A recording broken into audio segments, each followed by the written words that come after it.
Ok. Bueno, entonces decíamos, ya estábamos dando esas ideas de Corinto, puerto importante, con más de 500,000 de habitantes, fíjense, y no era muy pequeña su población, además de los griegos, habían gentes de Italia y de otras partes del imperio, también habían negociantes, mercaderes, marineros, hombres libres y numerosos esclavos. De hecho, Corinto tenía un prestigio, un mal prestigio, pues, porque, por ejemplo, si vamos a corintiar, era como decir, vamos a tener todo tipo de excesos, ¿verdad? Era una de las ciudades más importantes de Grecia. Por lo que toca a la religión, todas las religiones podían ser, porque eran politeístas, ¿verdad? Se daba culto a dioses griegos, a divinidades egipcias, romanas, a la Afrodita, y bueno, los cultos fenicios, la diosa de la lujuria. Entonces vean ustedes, era una efervescencia religiosa, pero muy dada a excesos, ¿verdad? De bebidas, comidas y sexualidad. Y porque básicamente la Afrodita era servida por prostitutas sagradas que se llamaban hieródulas. Eso vienen desde el Antiguo Testamento. O sea, personas que servían para el rito de la fertilidad. Y entonces los cultos eran así, ¿verdad? Muy, muy carnales. Entonces, por ejemplo, la palabra corintizar, eh, eh, corintiasta, pues era básicamente como decir, vamos a un poquito exagerar nuestra situación y a divertirnos. Bueno, entonces, ¿dónde se escribió la primera carta? Pues resulta que la escribió Pablo cuando estaba en Éfeso, en la primavera del 57. Ya vean, ya avanzamos un poquito en fechas, 50, 51 y ahorita vamos 57. El apóstol en esta carta utiliza imágenes relacionadas en otros lugares, que ha mencionado, por ejemplo, el tema de la Pascua.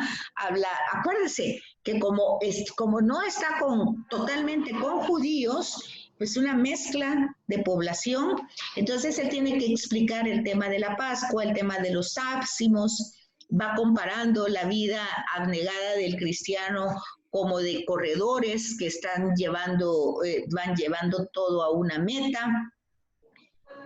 ¿Cuál es la ocasión de la carta?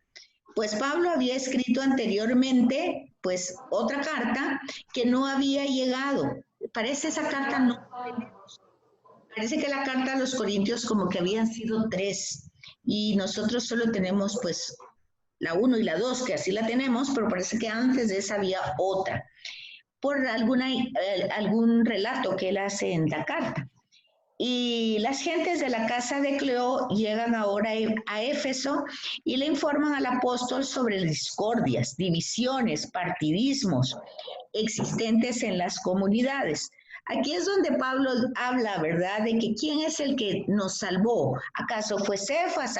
¿Acaso fue Apolo? ¿Acaso fue Pablo? Fíjese, cómo todos estos elementos que estamos viendo tanto en las cartas a los tesalonicenses como ahorita a Corinto son cosas que son muy actuales hoy. Exactamente lo mismo.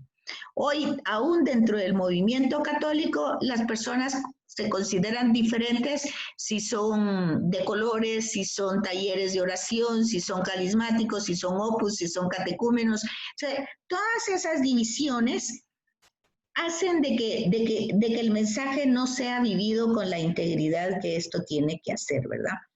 Entonces, Pablo percibe un serio peligro en esa ruptura de unidad en el interior de la iglesia y por eso escribe contra estos antagonismos. Vean que, por ejemplo, nuestras diócesis, la arquidiócesis, con todo este tema de la formación bíblica que ha tenido el CEPAF, busca eso, la unidad, pero es más fuerte la idea de pertenecer a un grupo.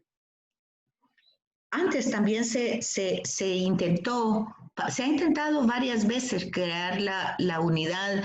Antes hubo un sínodo como en el 80 y algo, que se hizo una catequesis de cristología, antropología y eclesiología, y cada grupo quería recibirlo aparte. Hoy seguimos igual también. Se quieren formar escuelas, se fijan, y no llegan todas las personas porque cada uno quiere recibirlo en su lado. Bueno, todo muy actual. Entonces había pues lacismo, o sea, mucha mentalidad de decir esto no es pecado, esto es normal, esto, sobre todo con la castidad. En el caso, aquí hay un problema de incesto, pues, entonces habían pleitos entre los cristianos llevados a los tribunales. Algunas mujeres, pues, acuérdense ustedes que en el puerto, el calor, pues tanta cosa, entonces la gente es como más libre en su forma de vestir, y los desórdenes que se desarrollaban en las Eucaristías, ¿verdad? O sea, en las acciones de gracia. Entonces, aquí habían mandado una delegación formada por Estéfanas, Fortunato y Acacio, con un escrito en el que se le consultaba al apóstol una serie de dudas, sobre todo en relación al matrimonio, a la virginidad, si era lícito comer carne inmolada a los ídolos, sobre el uso de los carismas. Entonces, aquí se dan cuenta ustedes de que hay gran material de doctrina. O sea, aquí se desarrolla mucha la doctrina porque son muchas dudas de cómo vivir el cristianismo estas nuevas comunidades. Entonces, ¿cuál es el contenido doctrinal entonces de esta carta? Pues es su punto de vista de cómo se tiene que desarrollar la doctrina. Y básicamente, como hay tantos temas que toca la carta, él la enfoca desde la sabiduría de Dios. Hay una sabiduría de Dios y una sabiduría humana. Hay un criterio para guiar el comportamiento de los fieles en toda la moralidad. Y fíjense, el tema no es aquí de imposición, porque no es hay que hacer esto, como todavía en la catequesis se oye eso. Nosotros tenemos que hacer esto, nosotros no tenemos que hacer nada. Nosotros no tenemos que hacer nada.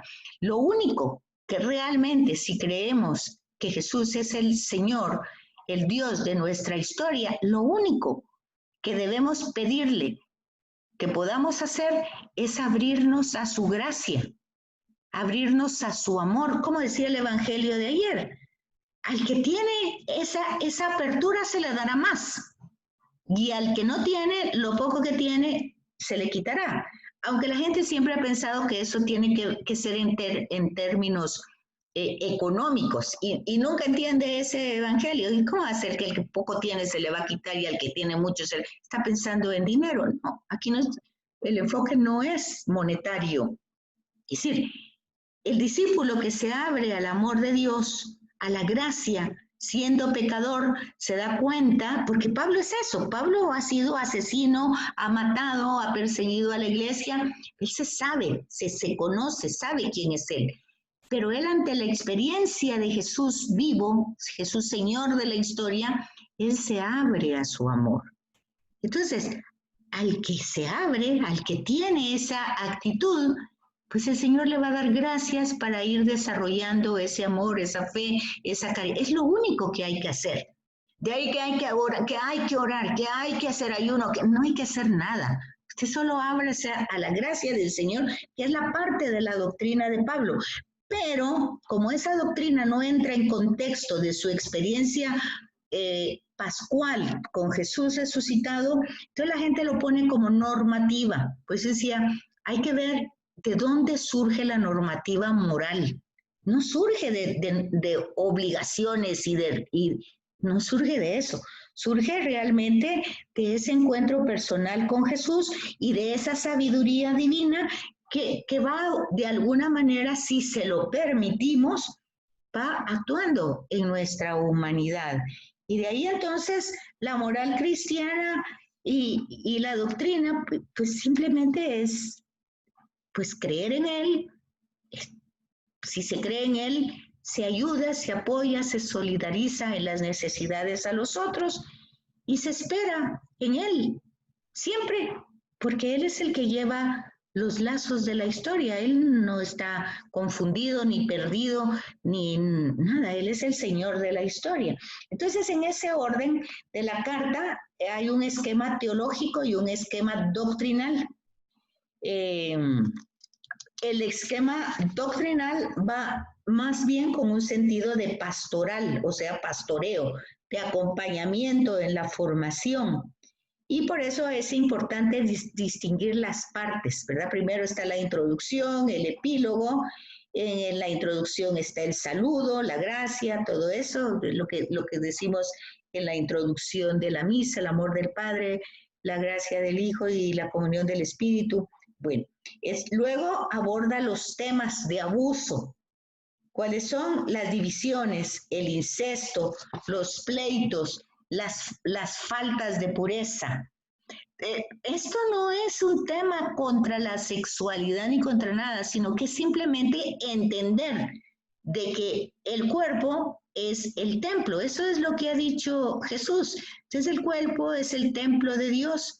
Y Pablo lo va a desarrollar más adelante diciendo que llevamos ese tesoro en vasijas de barro. Y también ha dicho, porque se da cuenta de que él desea hacer el bien, pero esa vasija de barro, ese barro que es él, no se lo permite hacer siempre. Entonces él tiene mucha conciencia de eso. Entonces su doctrina no está sacada de la manga, sino que viene a ser desde su propia experiencia.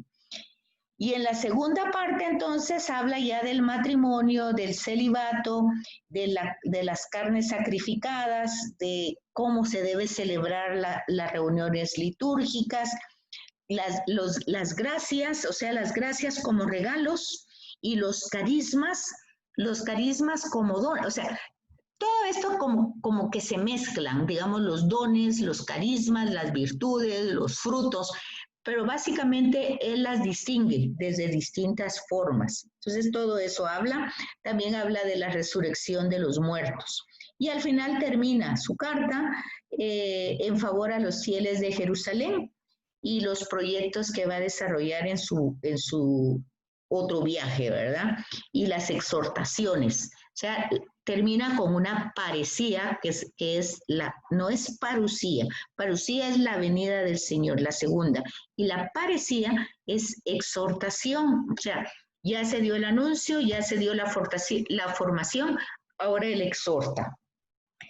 El contenido doctrinal, entonces, hay una necesidad de huir de las falsas filosofías humanas y de la vana ostentación para abrazar la cruz de Cristo, en la que reside toda la sabiduría. O sea, la sabiduría no está en el intelecto, sino está en los ojos del corazón, en los oídos del corazón, que escucha esa palabra y que ve toda la sabiduría de Dios en ese crucificado.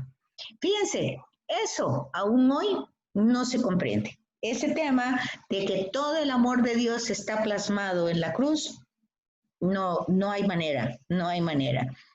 Entonces, en este caso, Pablo dice que Dios quiso confundir la sabiduría del mundo, eligiendo para su servicio a hombres sencillos, humildes, sin fortuna, sin ningún tipo de preparación intelectual. Es un poco lo que dice Jesús en su evangelio, ¿verdad? El Magnificat de Jesús. Te alabo, Padre, porque has dado a conocer estas cosas a la gente pequeña. Es esto mismo que está diciendo. Y él se siente así de pequeño. Pero vean la situación. Con todo su conocimiento intelectual, con toda su formación judía de la Torá, con todo ese estudio, él se da cuenta que no sabía nada, que cuando encuentra al resucitado, todo eso, él va a decir más adelante, lo considera basura. O sea, toda esa intelectualidad no le sirvió para nada. Y es donde él va a desarrollar en la otra carta el tema de la ley. Y es tan lógico lo que él dice. La ley nunca me salvó. Porque la ley solo me dice dónde estoy haciendo el mal, pero no me ayuda a que yo lo supere. En cambio, Cristo con su amor, Él sí me libera. Entonces, eso es donde va a tener el tema Él, de que la ley fue importante para saber dónde estaba lo malo, pero que nunca ayudaba. Pero en cambio Cristo viene y me justifica, y al justificarme me libera. Y yo no tengo necesidad de explicarle a Jesús quién soy, ni cómo soy, ni por qué soy limitado, ni que soy chiquito. No, Él me conoce, me ama de siempre. Entonces, un poco lo del Salmo, un salmo que dice, tú me conoces desde siempre, tú me creaste. Entonces, si yo me levanto, tú sabes, antes de que el pensamiento venga a mi mente, tú ya lo conoces. Entonces, ese sentido que Pablo conocía, lo va a dar aquí, en la carta. Entonces, gracias a esa humildad, pues él responde a todos los regalos, a las carismas, a las gracias, a los dones que le da Dios, ¿verdad? Y ahí es donde él se desarrolla. Y eso se puede notar en las cartas, cómo él va creciendo en esa forma de comprender más a Jesús. Otra cosa importante es la obligación de apartarse de toda avaricia. Entonces, vean ustedes que siempre el tema de la posesión, del dominio, de tener más, eso pues nos esclaviza. Y entonces Pablo va a decir muchas veces, si ya fueron libres, ya el Señor los liberó, qué ganas de volverse otra vez esclavos. ¿Y cómo fueron libres? Pues por el bautismo, ¿verdad? Aquí es donde es todo eso, y por la acción claramente ahí está la acción del Espíritu Santo. Entonces aquí van a tener ese desarrollo del Espíritu Santo que desprecia el cuerpo, pero no tanto en el cuerpo como un tema dual, porque ese tema no existe en la Biblia, que el cuerpo sea malo y que el espíritu sea bueno, y no. O sea, por eso el cuerpo es tan creado por Dios que por eso es que va a resucitar en la gloria. O sea, aquí no hay un dualismo. Pero si no se comprende bien cómo él se da cuenta de que hay como dos fuerzas, eso sí existe. O sea, una atracción por los sentidos. Y entonces, pero eso también sí lo dice Jesús. Dice, el espíritu quiere, pero la carne es débil y no me lo permite, ¿verdad? Es como que ustedes dicen, hoy voy a orar yo hasta ya se está durmiendo, cabeza, o sea, usted quiere alabar al Señor. Entonces usted lo que tiene que hacer es buscar una hora adecuada donde el cansancio no la doblegue. Uno tiene que ir conociendo su cuerpo porque pues tiene su forma de reaccionar. A eso se refiere Pablo aquí. Entonces, en el Concilio Vaticano se hace énfasis de eso, que no, que el ser humano no debe menospreciar la vida corporal. Por el contrario, tiene que considerar su cuerpo como algo bueno y digno de respeto, puesto que está creado por Dios. Eso está en el Vaticano II, fíjense ustedes. Entonces, hay que ver el contexto nuevamente de la doctrina de Pablo.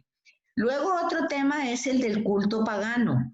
Dense en cuenta que el culto al ídolo es cuando uno le da la vida a eso.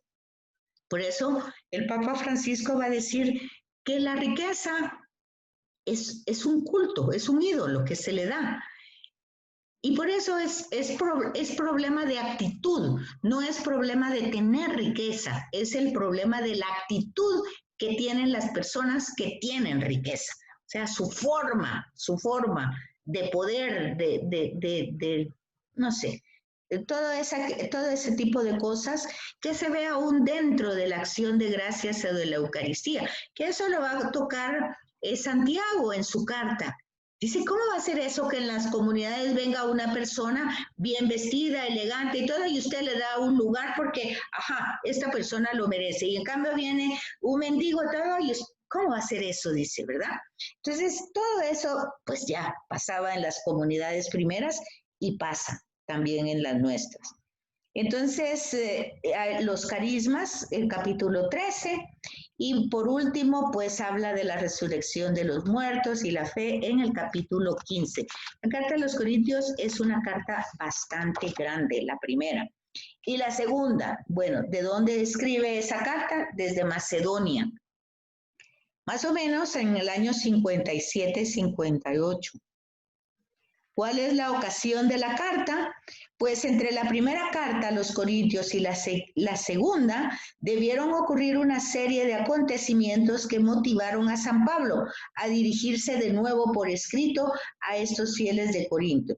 Hay indicios de que el apóstol hizo una pequeña visita antes de la segunda carta, donde anunciaba una tercera visita, ¿verdad? En esta segunda visita, San Pablo debió sufrir mucho por las intrigas de algunos judaizantes. Acuérdense que los judaizantes eran judíos que se habían convertido al cristianismo y que querían que los cristianos convertidos, ellos siguieran todas las prácticas judías. Ese es el tema más importante que van a desarrollar. Entonces le echan en cara a Pablo que era voluble, irresponsable, inconstante, ambicioso. Y Pablo va a decir que él nunca se ha aprovechado del Evangelio, sino que nunca ha sido él carga para nadie. Parece que le ofendió directamente al apóstol eso, ¿verdad? Que le dijeran que se estaba aprovechando y que tomara medidas pues más responsables. Aquella visita debió haber estado marcada por muchos disgustos y tristeza, pero los invita a perdonar todo y a rehacer la vida de la comunidad. O sea, como decimos hoy, empezar desde cero, ¿verdad? Como consecuencia de aquella visita tan agitada, el apóstol escribió con gran pena y angustia una carta que hoy se ha perdido, es la que estamos diciendo, ¿verdad? Esa carta no la tenemos. Tito fue portador de esta carta y consiguió que los corintios se arrepintieran y volvieran a la unidad. El apóstol, que por el motín de los plateros tuvo que abandonar Éfeso, no pudo encontrarse con Tito hasta llegar a Macedonia. Las noticias que traía de Corintio eran alentadoras y llenaron de consuelo a San Pablo, que respondió con esta segunda carta. Es decir, que entre la primera y la segunda carta hubo una, ¿verdad? Y que no nos llegó, pero él hace referencia a esa. Entonces hay datos suficientes para pensar que también se escribió 4 cartas a los fieles de Corinto. Y solo tenemos 2, ¿verdad? La primera, precanónica, que se perdió, pero se menciona vean dónde la pueden encontrar esa mención. Primera Corintios, capítulo 5, versículo 9. La segunda, escrita en Éfeso, en el año 57, y la tercera, escrita también en Éfeso con muchas lágrimas, que está mencionada en 2 Corintios 2:4. Esas son las dos que no aparecen, la de 2 Corintios 2:4 y la de 1 Corintios 5:9. Todas redactadas en Macedonia en el año 57. Entonces, ¿cuál es la doctrina de esta segunda carta? Pues primero el ministerio apostólico, que Pablo no está desarrollando su misión por su gusto, por su gana, sino que aquí él utiliza una terminología que se llama apologética, o sea, en defensa de él, ¿verdad? ¿Por qué desarrolla eso? Y ahí queda dibujada su figura de apóstol.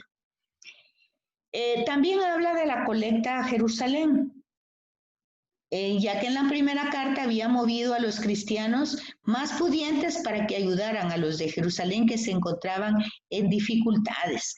Vean ustedes ese punto importante, ¿verdad? De ver la necesidad del otro y no quedarnos en nuestras comodidades. Y por último, las calumnias de los adversarios, como aquellos que disentían de la autoridad de Pablo, que todavía estaban en Corinto. El apóstol se ve obligado a hacer su propia defensa. Bueno, eso es básicamente lo que tenemos en la segunda carta a los Corintios. Y luego pasaríamos a la carta a los Gálatas. No sé si tienen dudas, preguntas aquí. No, licenciada. Hasta ahorita vamos bien. Bueno, Entonces, el tema principal en la carta a los Gálatas es la doctrina de la libertad de los cristianos respecto al cumplimiento de las complejas prescripciones de la ley mosaica. O sea, acuérdense ustedes que Jesús dice, ¿verdad?, de que han puesto cargas tan grandes para los seguidores que ni siquiera los escribas ni fariseos las pueden cargar. Entonces, pues esas mismas cargas querían ponerlas, ¿verdad? Y aquí es el tema de la libertad. O sea, el Señor Jesús nos hace libre, nos justifica. Entonces se trataba de controversias entre los cristianos y los judíos, ¿verdad? ¿Qué pensaban, pues, los judíos convertidos al cristianismo? ¿Qué pensaban que para la salvación era necesario, pues, como decían los fariseos, ser puros, ser limpios, y acuérdense que el mensaje de Jesús es: yo no vine por los que están sanos, yo vine por los pecadores, ¿verdad? Él tiene los brazos abiertos para llevarlos al Padre, a todo el que está sufriendo, a la oveja perdida, a todo lo que al hijo ese despilfarrador que lo echó a perder toda la herencia. O sea, el Padre está esperando con los brazos abiertos a todos, ¿verdad? Y sobre todo a los más perdidos. Vean cómo eso a veces vuelve otra vez a la iglesia y de alguna manera no entendemos a veces al Papa Francisco cuando dice, pero ¿qué piensan? Si la iglesia es como un hospital, todos los que estamos ahí estamos enfermos, es decir, todos somos pecadores, todos necesitamos del Señor, necesitamos que nos sane, necesitamos que nos libere, necesitamos que nos... Entonces, es como de lógica, ¿verdad? ¿Qué es mejor, ser un pecador o no ser nada? Bueno, pues si Él vino por un pecador, yo prefiero ser pecador y reconocerlo para que me sane. Acuérdense ustedes que todo proceso de sanación empieza con el hecho de reconocerlo, ¿verdad? Por eso Jesús dice, en el tema de ayer en la celebración eucarística, el problema es que dicen que ven, el problema es que dicen que oyen. Y entonces ese es el verdadero problema, no reconocer realmente la limitación. Bueno, ¿qué era Galacia? Los galos, ¿verdad? Rama indoeuropea de las celtas. Hacia el año 530 a.C. había sido invadida, lo invadieron el centro de Europa y hacía 360 años penetraron en Grecia, Macedonia y Tracia.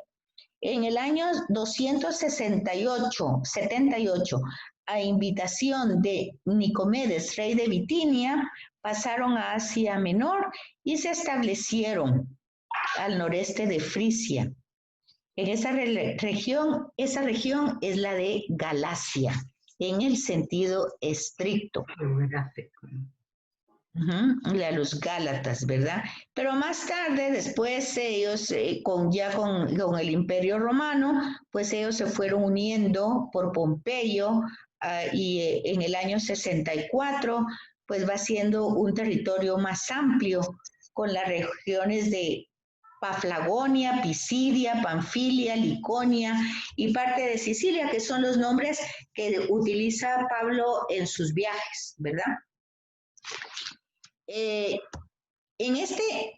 La fecha y el lugar de la composición está en la carta dentro. Si ustedes no la encontraron en la introducción, está dentro de la carta, donde él manifiesta el parentesco que hay en esta epístola a la carta a los romanos. Estas son dos cartas muy similares, pero la carta a los romanos, en cuanto al tema, pero la carta a los romanos es una carta mucho, mucho más extensa, ¿verdad?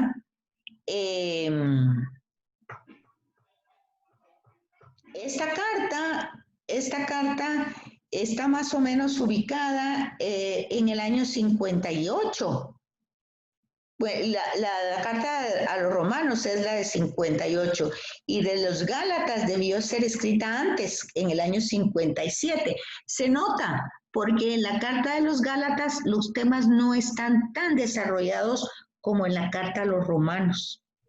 ¿Y cuál es la ocasión de esta carta? Pues defender enérgicamente su autoridad otra vez, ¿verdad?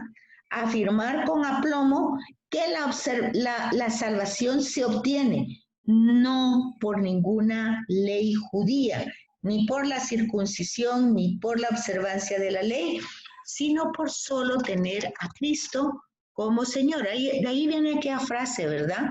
Si acepta a Cristo en su corazón y lo declara con su boca que es el Señor, será salvo. Que es cierto, pero no es así de simple, ¿verdad? No es solamente hablar. Las dos cosas, ¿verdad?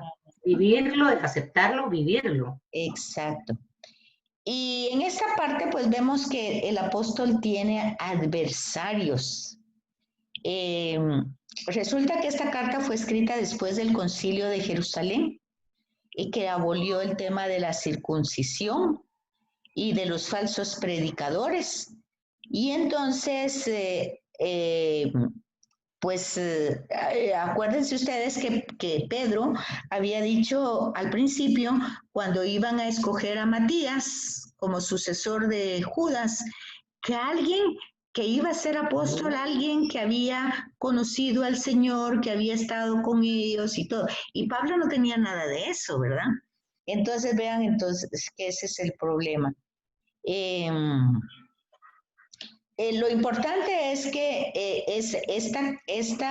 estos enemigos se han desarrollado por distintos lugares a los que él ha habido y que ha llegado y que nosotros lo hemos visto en Hechos de los Apóstoles, que él siempre se dirigía a las sinagogas, a los judíos, y siempre había ese problema de reacción con ellos. Y el aspecto teológico básicamente es el problema que tuvo el cristianismo desde el principio. ¿Cuál es el problema? La relación entre el evangelio y la ley de Moisés. Acuérdense que Jesús va a decir siempre, yo no vine a darle, pues a terminar con la ley. Cambiar la ley, a derogar la ley. Sino a darle cumplimiento, ¿verdad? Ese tema fue una controversia desde Jesús y se desarrolló todo este tiempo. Entonces, ayuda la carta a rebatir aquellos errores que tenían los Gálatas y convencerlos de que el punto principal es aceptar a Jesús como Señor y darse cuenta que la justificación que se tiene se gana por los méritos de Cristo, no por nuestros méritos personales. Por lo tanto, negar el valor de la redención supondría renunciar a la libertad para caer de nuevo en un yugo de la ley. Por eso es que no aceptan la ley, ¿verdad? Porque lo que decíamos, la ley nos enseña dónde está el mal, pero no nos ayuda a superarlo. O sea, la ley le dice no robes, pero no dice qué puedo hacer para no robar. En cambio, la gracia sí me ayuda. ¿Y cómo tengo esa gracia? Pues por méritos de Cristo. ¿Y cómo la consigo? Pues pidiéndola. Pero por eso me tengo que dar cuenta de que yo tengo esa debilidad. Ese es el tema. Y luego en relación con los judaizantes, pues también el tema de los ídolos, que ahí se desarrollan, el celo que tiene Pablo, que hace que defienda su situación de apóstol, el tema del pecado, la fe en Jesucristo como el único que salva, y Jesucristo Dios y hombre verdadero que murió en la cruz, y que el cristiano tiene que ser la persona que sigue las huellas de Cristo, y que la libertad se consigue siendo simplemente hijo de Dios.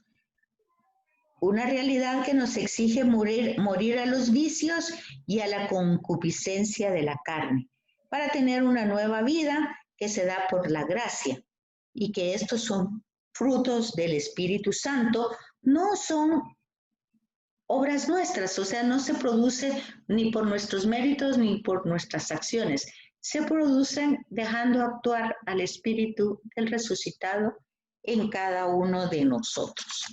Bueno, esas fueron las cartas que vemos hoy y luego ya la próxima vamos a la carta a los Romanos, que sería interesante que ustedes la vieran un poquito porque es la carta más grande y que tiene mucha información, igual que la carta a los Colosenses, que ya van a ser cartas de la cautividad, ya va a estar Pablo preso, porque estas que vimos primero lo vemos que anda de viaje en viaje, pero ya las últimas ya son cartas de la cautividad.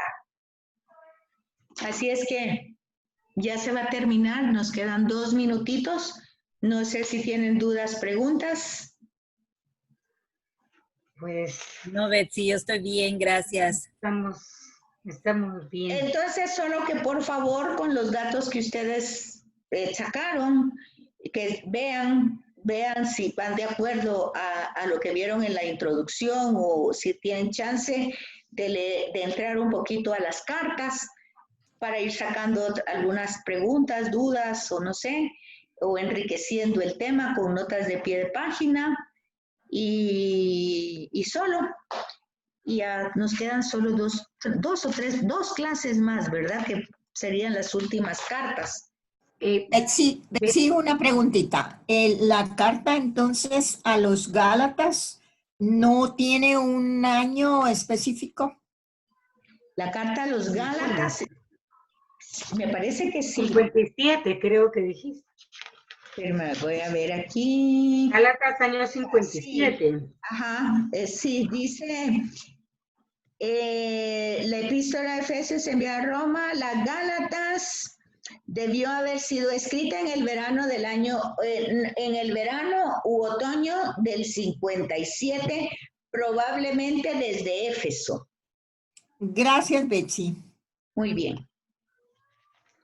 En una... Betsy, las tareas que se han ido haciendo, ¿se van a entregar en físico o los vamos a subir aquí a la página?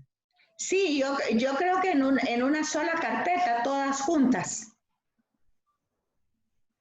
Pero por aquí, por la página, por WhatsApp. Si pueden poner en el portal, o yo no sé cómo. Vamos a intentar.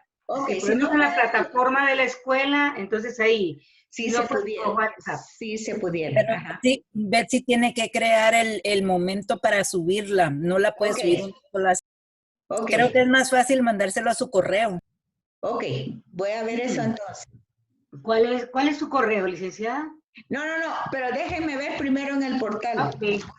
No, pues nos hace favor de enviarnos su correo.